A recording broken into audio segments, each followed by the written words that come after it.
Today, we're going to learn how to perform the crossover dribble.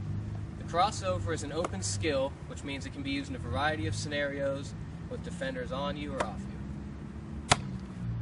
The key components of the crossover are staying in an athletic stance, so you're ready to move in any direction. You want to keep your eyes up so you can see which defenders are in front of you. It's important when making contact with the ball that you make contact with your fingertips to keep the ball fluid and easy to change directions with. One last key component is you want to keep your shoulders free and loose so you can move side to side. This will help you to blow past any defender and to change directions. Now watch Johnny crossover. Notice that his eyes are down so he can't see any of the defenders in front of him.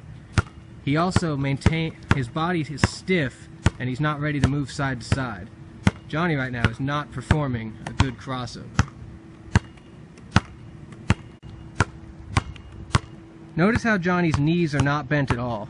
This is not an athletic stance and he is not ready to move. This is what you would call a stiff crossover.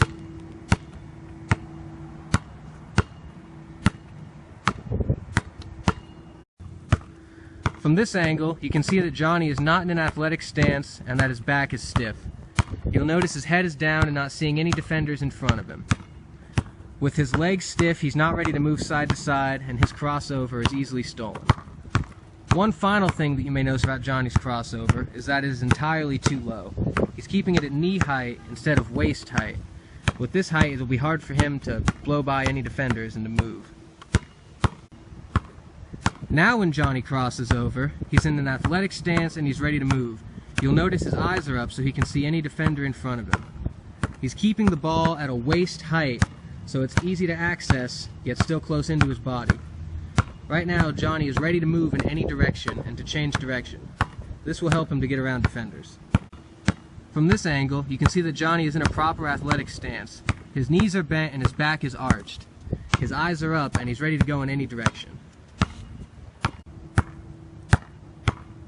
From this angle, you can see how Johnny is in a proper athletic stance. His knees are bent and his back is bent over, and he's ready to move in any direction. Watch how his shoulders move side to side, keeping the crossover fluid and free-flowing. One thing you'll notice is that with Johnny's hands, he's making contact with his fingertips on the ball. This allows him to have a hard but loose dribble that he can move in any direction.